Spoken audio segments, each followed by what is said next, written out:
दोस्तों नमस्कार, स्वागत है आप सभी का। चलिए जानते हैं बिहार की ताजा खबरों को, लेकिन उससे पहले अगर आपने अभी तक इस चैनल को सब्सक्राइब नहीं किया तो सब्सक्राइब कर लें ताकि आपको बिहार की ताजा खबरें रोजाना मिलती रहे।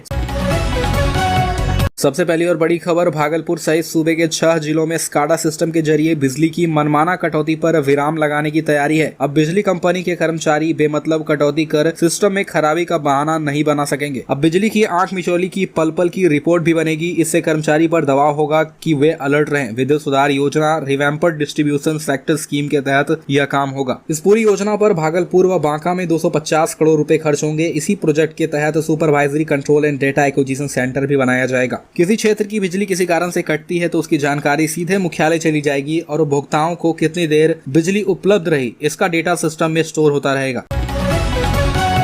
अगली खबर, यूट्यूबर मनीष कश्यप की परेशानी अभी बढ़ी हुई है। वो अभी तमिलनाडु पुलिस के रिमांड पर हैं। अपनी परेशानियों को कम करने के लिए वो जल्द ही सुप्रीम कोर्ट से गुहार लगाने वाले हैं। इसके लिए उनके वकील तैयारी कर रहे हैं। जल्द ही सुप्रीम कोर्ट में एक अर्जी भी दाखिल करेंगे। दरअसल तमिलनाडु में बिहारियों की पिटाई का फर्जी वीडियो वायरल किए जाने के मामले में मनीष कश्यप के खिलाफ दोनों ही राज्यों में केस दर्ज है। पटना में आर्थिक अपराध इकाई ने उनके खिलाफ कुल 3 FIR दर्ज कर रखी है। इसी तरह तमिलनाडु पुलिस ने अपने यहाँ कुल 13 FIR दर्ज की है। इसमें 6 FIR ऐसे हैं जिसमें यूट्यूबर मनीष कश्यप सीधे नामजद हैं। यह बिहार पुलिस के आर्थिक अपराध इकाई के कब्जे में था, पर अभी पूछताछ के लिए तमिलनाडु की पुलिस ट्रांजिट रिमांड पर अपने साथ ले गई है।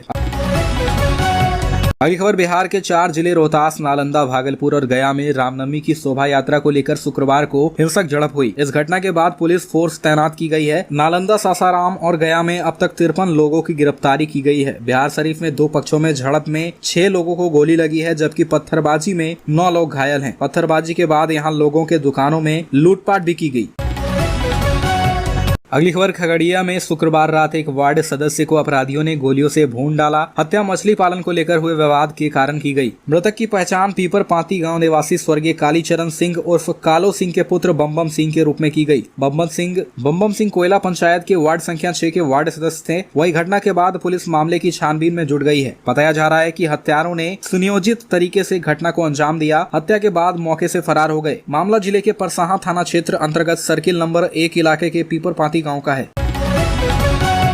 अगली खबर, मुजफ्फरपुर में नेक्सस सॉफ्टवेयर के इस्तेमाल से अवैध टिकट का धंधा चल रहा है। इसका खुलासा नारायणपुर अनंत स्टेशन के RPF ने किया। सोनपुर रेल मंडल के मंडल सुरक्षा आयुक्त अनिरुद्ध चौधरी के आदेश पर नारायणपुर RPF इंस्पेक्टर मनोज कुमार ने विभिन्न ट्रेनों के बनाए गए तत्काल 37 टिकट के साथ 2 टिकट दलालों को गिरफ्तार किया है। गिरफ्तार युवकों में प्रभात कुमार राय व धीरज कुमार शामिल है। बताया गया कि सुजावलपुर भेरगरहा चौक के समीप प्रभात डिजिटल ग्रामीण सेवा की आड़ में यह धंधा चल रहा था।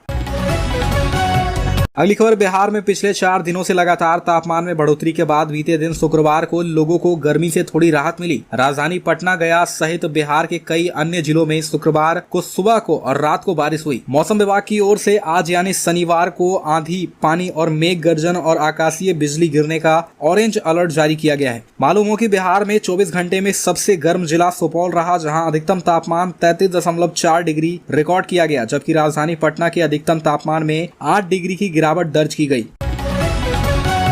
अगली खबर, जदयू ने कहा कि प्रधानमंत्री मोदी व भाजपा ने बिहार को जो वादे किए थे उनकी सच्चाई बिल्कुल उलट है। जदयू ने 10 सूत्रीय मांगों और वादों का उल्लेख करते हुए गृह मंत्री अमित शाह से इसका जवाब मांगा है। प्रधानमंत्री मोदी द्वारा देश की जनता से किए गए वादों का जिक्र करते हुए राष्ट्रीय महासचिव सह प्रवक्ता राजीव रंजन ने कहा कि देश की जनता से PM मोदी के झूठे वादों की पोल अब खुल चुकी है, जिसका खामियाजा 2024 के लोकसभा चुनाव में भाजपा को भुगतना पड़ेगा।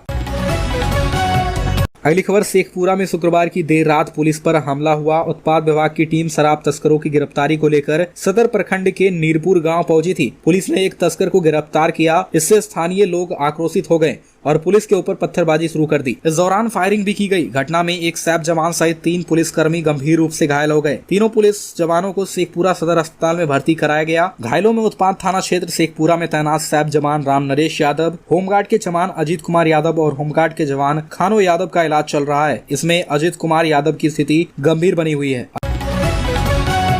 अगली खबर समस्तीपुर में गत 18 मार्च को देवर ने ही दोस्तों के साथ मिलकर अपनी भाभी को लूटने की योजना बनाई थी। यहाँ तक कि घटना सत्य लगे इसके लिए दोस्तों को उससे मारपीट करने का भी प्लान बनाया था। मारपीट में दर्द ना हो इसके लिए उसने खुद शरीर शून्य करने वाला इंजेक्शन भी लिया था। अब जब इस मामले में खुलासा हुआ तो देवर घर से फरार हो गया। इस मामले में पुलिस ने शुक्रवार को देवर के 5 मित्रों को गिरफ्तार किया। गिरफ्तार लोगों में मोहिउद्दीन नगर थाना क्षेत्र के ही मोहम्मद अरमान उर्फ मुन्ना, मोहम्मद अकबर, सोनू कुमार, मोहम्मद जशीन और शंकर शाह शामिल है।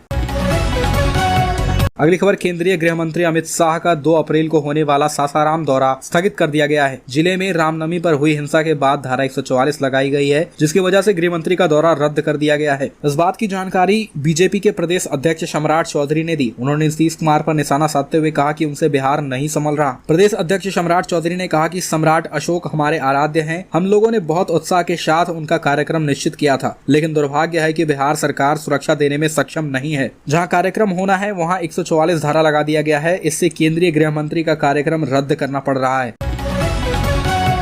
अगली खबर बिहार बोर्ड कार्यालय में मैट्रिक रिजल्ट जारी करने के बाद शिक्षा मंत्री प्रोफेसर चंद्रशेखर ने कहा कि प्रथम श्रेणी से मैट्रिक उत्तीर्ण सभी छात्र छात्राओं को 10-10 हजार रुपए प्रोत्साहन राशि दी जाएगी। बिहार बोर्ड द्वारा इंटर के बाद मैट्रिक का रिजल्ट भी देश भर में सबसे पहले जारी किया गया है। इसके लिए बिहार बोर्ड के अध्यक्ष आनंद किशोर और उनकी पूरी टीम को बधाई देता हूँ। उन्होंने कहा कि बच्चों की सफलता में उनके माता पिता का विशेष योगदान होता है। सभी अभिभावकों को और परिवार के लोगों को बधाई देता हूँ। जिन छात्रों को सफलता नहीं मिली है उन्हें परेशान होने की जरूरत नहीं है, वो हिम्मत रखें और आगे की पढ़ाई जारी रखें। अगली खबर बिहार के वित्त मंत्री विजय कुमार चौधरी ने कहा कि केंद्र सरकार यदि अपनी कर्मियों की सेवानिवृत्ति आयु 60 से बढ़ाकर 62 करती है तो बिहार सरकार भी इस पर विचार करेगी। केंद्रीय कर्मियों की तर्ज पर ही राज्य सरकार के कर्मियों की सेवा शर्तें निर्धारित की गई है। यह सुझाव भी कर्मचारियों ने ही दिए थे। शुक्रवार को वित्त मंत्री विधानसभा में कांग्रेस के नेता अजित शर्मा के राजस्व कर्मी की सेवानिवृत्ति आयु बढ़ाने के गैर सरकारी संकल्प का जवाब दे रहे थे। उन्होंने कहा कि राज्य सरकार हमेशा अपने कर्मचारियों के हित में काम करती है। हालांकि सदस्य ने अपना संकल्प वापस लिया। अजित शर्मा ने कहा कि लोगों की औसत आयु बढ़ी है और यह 70 साल के करीब हो गई है। औसत आयु में बढ़ोतरी को देखते हुए सरकार को कर्मचारियों की सेवानिवृत्ति आयु भी बढ़ानी चाहिए।